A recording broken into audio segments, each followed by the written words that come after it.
ओम नमः शिवाय, जय महाकाल। आप सबको पता है कल है सबसे बड़ी पूर्णिमा का दिन और बहुत ही प्यारा सा दिन है। अगर आपके जीवन में बहुत सारी तरीके की समस्याएं, दिक्कत है, काफी सारी कष्ट है, अगर आप किसी विशेष काम को करने में बहुत सालों से लगे हुए हो, चाहे वो आपकी नौकरी हो और नौकरी के लिए आप कोई परीक्षा पास करना चाहते हो, परीक्षा में भी आप बहुत बार बैठते हो, पास नहीं हो पाते हो, या फिर आपने कोई व्यापार खोल रखा है, व्यापार अच्छे से नहीं चल रहा है, या फिर आपका कोई विशेष काम है जैसे शादी हो गई आदि, कुछ भी ऐसा काम हो, बहुत प्रयास के बाद में भी अगर आपको सफलता नहीं मिल रही है तो पूर्णिमा के दिन इस उपाय को जरूर करना। अगली पूर्णिमा तक आपके सारे काम बन जाएंगे। ठीक है, पूज्य गुरु जी की कथा से सुन करके और समझ करके पूरे उपाय को बड़े ही विस्तार से बताऊंगा, परंतु उससे पहले आप सबसे एक छोटी सी गुजारिश करूंगा कि जो लोग पहली बार आए हैं चैनल को सब्सक्राइब जरूर करना और वीडियो को लाइक करके महादेव जी का कोई सा भी प्यारा नाम कमेंट बॉक्स में लिखना मत भूलिएगा। मात्र 7 बूंदे इत्र आपको गिरा देनी होगी और अगली पूर्णिमा आने तक आपकी सारी मनोकामनाएं पूरी जरूर होगी। ठीक है, इस पूरे वीडियो के अंदर हम लोग 3 महा उपायों के बारे में बात करेंगे, कामना पूर्ति के लिए, साथ ही साथ धन प्राप्ति के लिए और बीमारी के लिए। सबसे पहला वाला जो उपाय है वो होगा आपको इत्र से करना होगा। देखिए, अगर आपके जीवन में बहुत सारी तरीके की परेशानियां चल रही है, नौकरी नहीं मिल पा रही है, खूब सालों से तैयारी कर रहे हो कि इंटरव्यू में जा रहे हो, फेल हो जाते हो, नौकरी नहीं लग पा रही है, या किसी बिजनेस में आपके बढ़ोतरी नहीं हो रही है, शादी ब्याह का कोई मंगल कार्य आपके काफी दिनों से अटका पड़ा है, कुछ मंगल कार्य घर में हो नहीं रहा है और आपको अगर सफलता अपने जीवन में चाहिए, आप सफल ही नहीं हो पा रहे हो, तो इस उपाय को करना। ठीक है, देखिए कब किया जाता है, गुरुदेव ने बताया है कि ये वाला जो उपाय है मात्र पूर्णिमा के दिन किया जाता है, वो भी रात्रि में किया जाता है ना। रात्रि का मतलब ये चीज मान सकते हो आप, प्रदोष काल के बाद वाला समय, शाम के बाद वाला समय, जब सूरज ढल जाए उसके बाद में इस उपाय को करना होगा। ठीक है, ध्यान से सुनना। आपको इस तरीके से चाहिए चावल। अब भैया चावल के दाने कितने चाहिए आपको? मात्र 7 अक्षत लेना जो खंडित ना हो, इसीलिए मैंने अक्षत बोला है, इनको अक्षत भी बोला जाता है चावल को। ठीक है, उसके दूसरे नंबर पर आपको चाहिए होगा केसर वाला इत्र, है ना। अब ध्यान से सुनना, गुरुदेव ने कथा में केसर वाले इत्र के बारे में बताया गया था। ये फोटो लेने के लिए भी मुझे एक डिब्बी पर केसर लिख करके फोटो डालना पड़ा है। आप लोगों के लिए मेहनत करते हैं तो कम से कम 1 लाइक और 1 सब्सक्राइब तो बनता है। ठीक है, फिर गुरुदेव ने बोला अगर आपके पास में केसर वाला इत्र एंड टाइम पर ना हो, है ना, प्रायोरिटी आपको इसी को देना है, अगर ना हो तो आप कोई सा भी इत्र जो आपके घर में अवेलेबल है वो वाला इत्र आप काम में ले सकते हैं। ठीक है, तो आपको इत्र ले लेना है और उसके बाद में लेना होगा एक सफेद फूल। ये सबसे ज्यादा जरूरी है आपके इस वाले उपाय में, एक सफेद फूल। ध्यान रखना, केतकी के फूल के अलावा आप चाहे कोई सा भी फूल ले लेना, लेकिन केतकी का फूल मत लेना। ठीक है, कोई सा भी सफेद फूल ले लेना। ठीक है, ये होगी 3 चीजें होगी, 7 चावल के दाने, इत्र और सफेद फूल।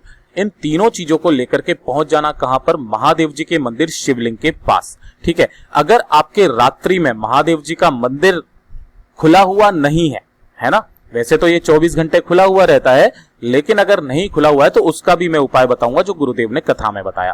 पहले शिवलिंग वाला उपाय सुनिए।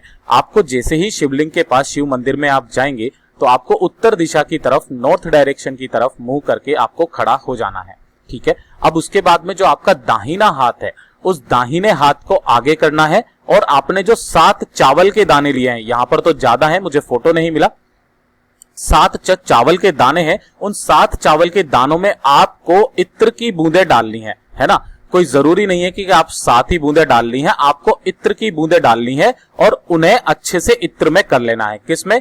चावल को इत्र में कर लेना है।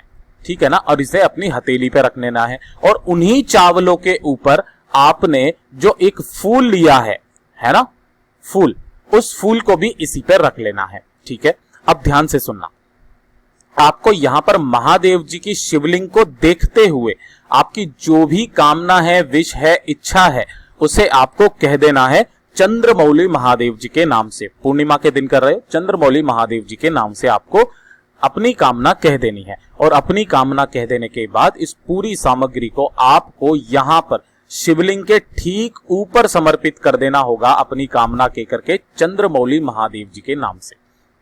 जो व्यक्ति पूर्णिमा के दिन इस उपाय को कर लेता है, इस तरीके से समर्पित करता है, अगली पूर्णिमा आने तक उसके सभी कार्य बनने लग जाते हैं, उन्हें हर कार्यों में सफलता मिलती है, नौकरी, परीक्षा, व्यापार, सबकी समस्या खत्म हो जाती है। अगर उसकी नौकरी की समस्या है तो ये नहीं कहूंगा कि आप जो गुरुदेव ने बताया कि 30 दिन के अंदर अंदर या अगले पूर्णिमा तक लगी जाएगी, लेकिन कोई ना कोई रास्ता जरूर निकल जाएगा, उनके हाथ में नौकरी जरूर होगी।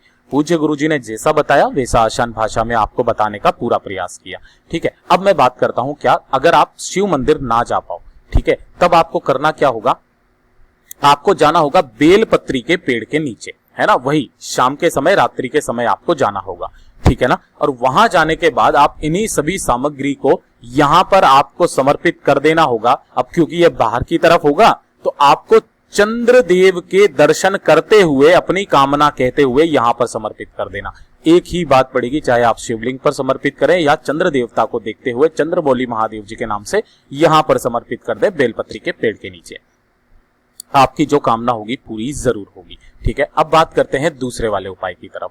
ठीक है, देखिए दूसरा वाला जो उपाय है वो होगा धन प्राप्ति के लिए, लक्ष्मी प्राप्ति के लिए। अगर आपको लगता है या फिर आप चाहते हो कि आपके घर से धन की कभी कमी ना हो, माता लक्ष्मी जी का सदा आपके घर में वास रहे, अगर पैसा कम है तब भी आपको ये वाला उपाय करना चाहिए, और पैसा ज्यादा है तब भी आपको उपाय करना चाहिए। ठीक है, ध्यान से सुनना। जब भी पूर्णिमा का दिन आ जाए तो पूर्णिमा के दिन सुबह के समय आपको ये वाला उपाय करना है ना। कैसे करना है, ध्यान से सुनना। आपको 1 लोटा शुद्ध जल लेना है। ठीक है, आप सुबह भी कर सकते हो। गुरुदेव ने बताया था कि अगर सुबह ना कर पाओ किसी कारणवश तो आप शाम को भी कर सकते हो, लेकिन मेन प्रावधान सुबह का है। ठीक है ना।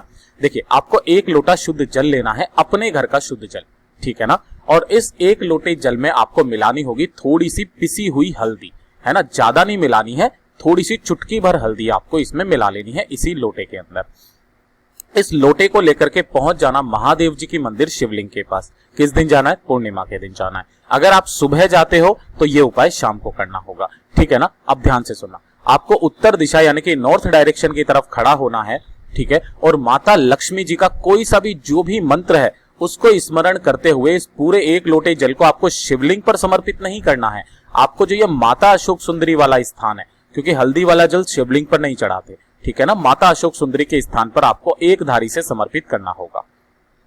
ठीक है, समर्पित कर दिया। समर्पित करने के बाद जो भी जल बहता बहता जलाधारी से नीचे की तरफ आकर के गिरेगा, आपको उसमें से जितना भी जल इकट्ठा हो सके हल्दी वाला, वो आपको जल इकट्ठा कर लेना है। ठीक है ना। और इसी जल को थोड़े से ज्यादा जल में मिलाकर आपको अपने घर का जो बाहर का जगह होती है ना, जहां पर आप साफ सफाई करते हो सुबह सुबह, यहां पर इस जगह पर जहां पर मैं क्रॉस लगा रहा हूं ना, इस जगह पर आपको पानी का छिड़काव कर देना है। माता लक्ष्मी जी इस वाले उपाय से बहुत ही ज्यादा प्रसन्न होती है, खुश होती हैं, और वो उस घर में प्रवेश कर जाती हैं, कभी भी उससे बाहर नहीं निकलती हैं। पूज्य गुरु जी का ये वाला भी उपाय बहुत ही खास और अचूक है, जरूर करना।